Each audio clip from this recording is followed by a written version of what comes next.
This is 9 News with Lizzie Pearl. Good morning. We begin with breaking news. An earthquake in Victoria. Here is what we know so far. A magnitude 6 earthquake was felt just after 9 o'clock this morning near Mansfield, which is in regional Victoria. The tremors were felt right across Melbourne and the regional parts of that state, also as far away as Canberra, Sydney, Adelaide and Tasmania. A second magnitude 4 quake was recorded about 15 minutes later, around 9:30, and there are warnings of more aftershocks to come.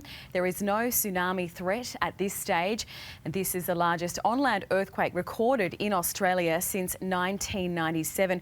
We are going to go to some of the worst pictures we have seen so far of the damage this morning. The shots are from the Chapel Street area in South Yarra, where there has been widespread damage done this morning. We will go to those shots as soon as we get them. There they are.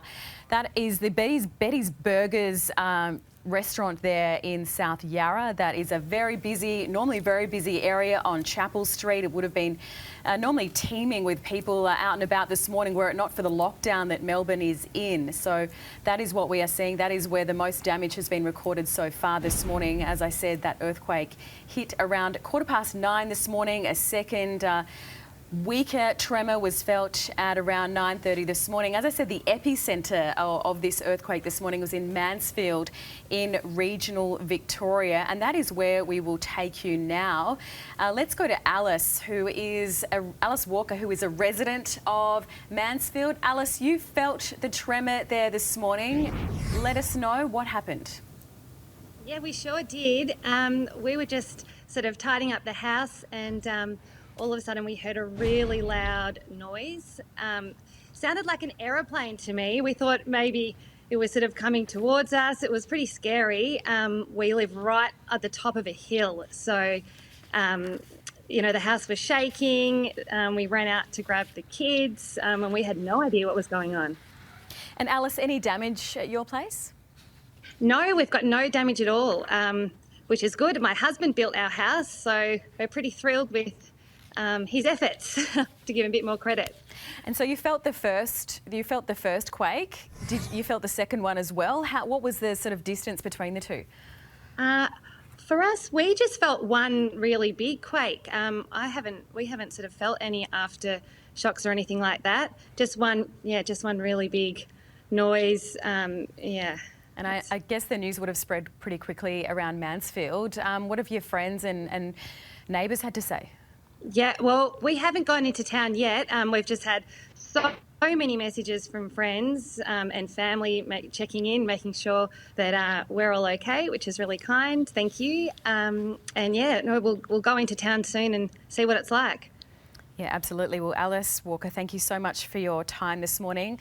Let's hope the damage is confined to what we've seen so far. But Alice, thank you so much for your time this afternoon and your insight into that earthquake earlier this morning. Chris O'Keefe joins me on the desk. Chris, this is not really what Melbourne was expecting this morning. Those pictures out of South Yarra are incredible, and I guess were it not for the lockdown, we might have seen a few more injuries. Yeah, it was what we know so far is that there haven't been any injuries or any deaths reported all across the southeast of the country, because we know it was felt in Sydney, Canberra and all the way down to Launceston and places like that in Tasmania. So while it started in the Victorian Alps, in that alpine region in Mansfield where Alice was speaking from, it's obviously the earthquake itself, a magnitude 5.8 earthquake, is a significant one. Now, we know that the aftershocks, the Prime Minister spoke from Washington, D.C. probably about half an hour ago, and he said the aftershocks, there's been 3 of them at 5.5, 4 and 4. So these aftershocks in and of themselves are pretty strong. And if you want a comparison to this, back in 1989 in Newcastle, that was a 5.6 earthquake. So the one that Melbourne is experiencing or has experienced this morning is a stronger earthquake than what was experienced in Newcastle.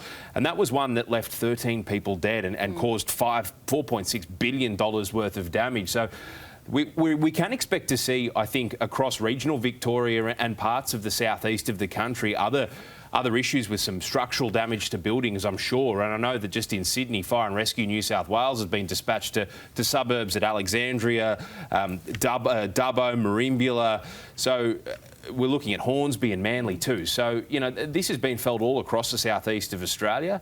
And while we are seeing this is the major picture that we've seen this morning in South Yarra at Chapel Street, there is no doubt that there will be other buildings across Melbourne specifically that have been damaged. Absolutely, Chris. And that looks like a pretty sturdy building that's been standing for a long time in Melbourne. So you'd have to think there will be further damage. I mean, I've had friends who've messaged me from Wagga who felt the tremors earlier this morning, Dubbo as well. So it is certainly widespread. And the shocks were felt as the earthquake was felt inside the ABC studios in Melbourne. They were broadcasting their breakfast program at the time. Let's take a look at that. Earthquake or a structural thing? I don't know, but... I don't know. Let's go. No, it really was... Yeah, that was a big one. It's still going. That's still tremoring. Yeah. Yeah, because you can see the flaps moving.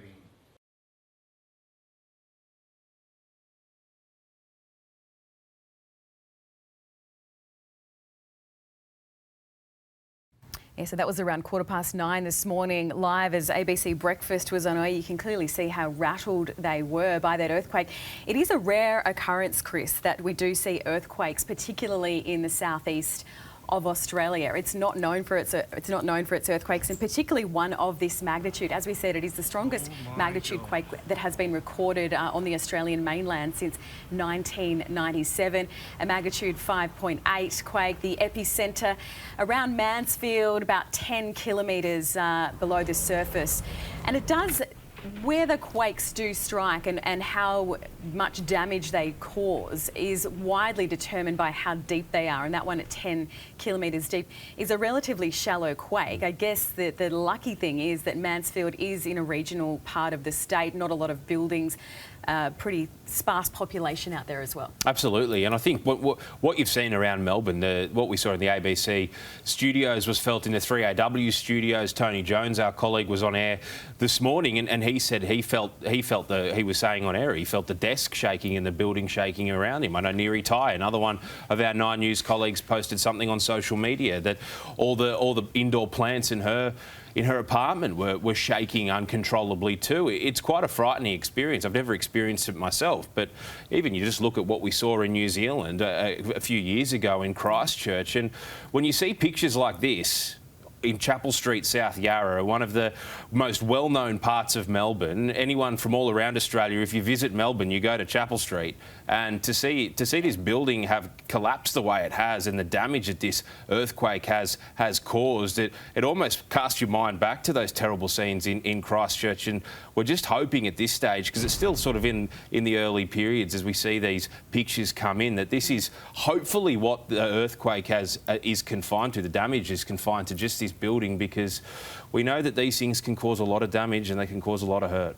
Yeah, it is early days, and we did have a seismologist a little earlier on Today Extra who did say that these aftershocks will be felt for hours to come and possibly days to come, and they are frightening, and sometimes the aftershock can actually cause more damage than the initial quake. So people in and around Melbourne need to be prepared. They need to be on alert. The safest place to be is, of course, outside, away from a major structure. If you do have to be inside, then you should get underneath something which is quite sturdy. And there is some warning that we will hear some further aftershocks in the hours and even days to come.